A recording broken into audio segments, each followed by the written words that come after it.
Ukraine की हुजिक ओइरिबा सक्तम मखोई की लेबा की सक्तम काय तोइरबा फिबम अमति मखोई की प्रेसिडेंट वोलोदिमिर जेलेंस्की ना ओइरिबा सक्तम अमति रशिया ना नोम नोमगी एग्रेशन हेंजलकलिबा मसी पुरमक्सी उबदगी यूएस सु मनिंग हंदुना चटकेबनी हाइदुना वार एक्सपर्ट सिंगना सुम निंगफुंग हाइरी करमदनो मखोई बु बेक तौदना लेदोरिसे यूएस अखोई नोम नोम की पुथरक पतारनी अदुम त मखोई दे सेन लंगसिनदुना लेरबती अदुना यूएस हु हनखिबनी सिबतारे हाइदुना मसीगी मतुंग दा वोलोदिमिर जेलेंस्कीना माकी यूक्रेन अमति मसाबु दाउद थाबा होबनी मागी पोस्ट इवेंट थादोके यूक्रेन बु नाटो दा पुसिलमु हाइबनी अदुबु डोनाल्ड ट्रम्प अमत ताखिद्रे उखिद्रे यूक्रेन की वे अमफा हुजिक लेते सिनी यूएस ता मिनरल डील तौबसु ताखरे प्रेशर ने अमसुंग रशिया गना सीजफायर तौसिनी अदुना जेलेंस्की असे कोइचेन चेंदुना खांगलंबनी बट यूएसए की प्रेशर असी कलमन बना डील असे तौबदा लेपनारे मिनरल यूएसए दा पीबा तारे अमसुंग मिनरल सिंग असिदा ग्राफाइट लिथियम अमति यूरेनियम असिना चिंगबनी हाइरी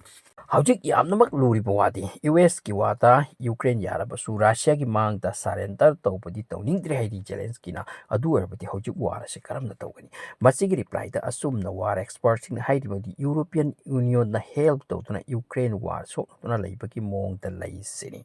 अमरोमदा रशिया अमुक हेन्ना प्रिपरेशन लौखतली हाइरी वार हेन्ना सांग चिंगदबगी मखोइदी ट्रम्प लाकपदगी अमुक हेन्ना मुखाइग्रे अदुगा हाइग्रे यूएस ना पुखलकपा प्लान दा एखोइ यागनी अदुबु यूक्रेन की लम एखोइना कोन ख्रबसिंग लौ ख्रबसिंग एखोइना मसिदी थादोकपा ngamloi मदुकी वांगबते करी वारी सानसी हाइपतो मखोइ रेडीनी सिनी अमरोमदा यूएस की वासु असिनी एखोइना डील साइन तौ यूक्रेन एखोइदा हाइरिसे मसि हकतो अदुगा एखोइना हाइबसे क्रि याव नत्रगना वार तौदुना लेबिरो अदुबु एखोइ की फाइनेंशियल अमदी फौजी हेल्प लाकनी खुजुकुलाई लाकनी मदि खल्लुगनु हाइरी रिपोर्ट अमना सुमना हाइ यूक्रेन यूरोप की हेल्प तगी वार कयाम कुइना चत्थपंगम गनी मसि क्वेश्चन ने करिगुम्बो वार चत्थखिबा तारबती इवन पुतिन ना यूरोप अमदी यूक्रेन की मायोक्ता एटॉम बॉम्ब फाउद यूज तोरखिबा याइ सिनी अदुगा मखोइ की साथी साथी रप मिसाइल सिंग यूरोप योबा कया यावरि सिनी मादु यूज तोरखले यूरोप कयाम कुइना खांगदुना लेगनी सिनी यूएस सेना लेत्रबता रिपोर्ट अमना अमुक असुमना हाइरी एटलीस्ट यूक्रेन की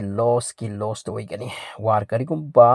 यूरोप न थांगदुना चथग्रबसु रशिया की मांग खांगदुना लेपा यारकलोय यूरोप न पुन्ना चंगदुना हेल्प तोरबसु यूक्रेन दा यूक्रेन पिक्सेल कदबा मंगाई तपना तपना नोम नोम की हौजिकसु यूक्रेन येनदुना चाखिबा गुमख्रे लैंड खाइबोक अमना रशिया न लौख्रे अदुगा मिनरल मरुइबा मिनरल सिंगदुरी यूएस सेना पीरो हाइख्रे मसी की कंडीशन असे यूरोप फाउदा यूक्रेन सरेंडर तौरिंग्री वार एक्सपर्ट सिंगना क्लियर हाइरी डोनाल्ड ट्रम्प द हेक सीट असे फमखिबदगी रशिया की पुतिन की इज्जत असे डबल होइख्रे ट्रम्प की अनाउंसमेंट कयाना यूक्रेन अबदी यूरोप फाउबद टेंशन द वहेले टैरिफ अमा असिनि चिंगपा अदुगा येंगबददी असुमना खलली डोनाल्ड ट्रम्प की साइड तगी यूक्रेन अबदी यूरोप सु ब्लैक मेल असे तौरबगुमना कांगलुप अमना असुमना सु हाइख्रे डोनाल्ड ट्रम्प की गवर्नमेंट असे गैंगस्टर गुमलब्रा पुतिन की थबक तौरी बोय हाइबके मताको ट्रम्प ना कंट्री के तारीफ थमले अमबतु अदुबु रशिया मखोइ कैसु अकन बतौ ngamdesi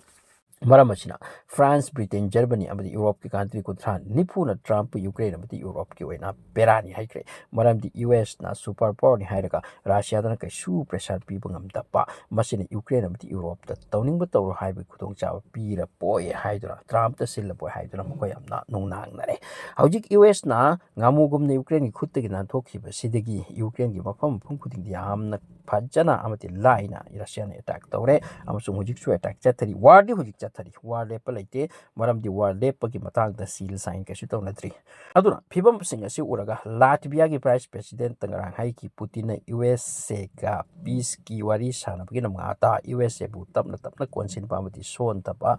हेललबनी सोन तपा हवलबनी अदुना पुतिन अमदी ट्रम्प की प्लान ता अलर्ट ओपम थोगी नत्रबदी यूरोप की कंडीशन यूक्रेन गुम ओइरक लोय नोमदी हाइप लेते से हौजिकी फिबम द वार से कल्ली अदुगा यूएसए अमदी यूक्रेन की मरक्ता समथिंग डील दी ओइरे यूएसए यामना साथीबा प्रेशर खरा यूक्रेन द पीरी मौदी वार असे नकोय बाय फोर्स लोइदबि यारोय हाइतुना अदुपु हौजिक यूरोप नमसिगी वफम असिदा थोइने यानिंग लेते यूक्रेन सपोर्ट तौरी यूक्रेन थागली अदुगा यूक्रेन जो खल्ली मौदी यूरोप की सपोर्ट ता मकोय वार असे चथनिंगबगी मोंगुम अदुबु यूएस की साइड गुजी यामना अकन प्रेशर ने हौजिक पावद करिमता तंगदांग लेते वार असे लोइखिदोरिब्रा नत्रगा सांग थकदोरिब्रा अमरोम द रशिया की पुतिन दी फजना रेडी ꯔꯦꯗꯤꯗ ꯂꯩ ꯍꯥꯏꯔꯤ ꯀꯔꯤꯒꯨꯝꯕ USAꯅ ꯌꯨꯀ꯭ꯔꯦꯟꯗ ꯋꯥꯔ ꯑꯁꯤ ꯂꯣꯏꯁꯤꯜꯂꯨ ꯍꯥꯏꯕ ꯌꯥꯗ꯭ꯔꯒꯗꯤ ꯋꯥꯔ ꯁꯥꯡꯊꯈ꯭ꯔꯒꯅꯤ ꯑꯗꯨ ꯑꯣꯏꯔꯕꯗꯤ ꯑꯃꯨꯛ ꯍꯦꯟꯅ ꯄ꯭ꯔꯣꯕ꯭ꯂꯦꯝ ꯂꯥꯛꯈ꯭ꯔꯅꯤ USA ꯁꯥꯏꯠ ꯀꯥꯎꯗꯨꯅ ꯂꯩꯈ꯭ꯔꯅꯤ ꯌꯨꯔꯣꯞ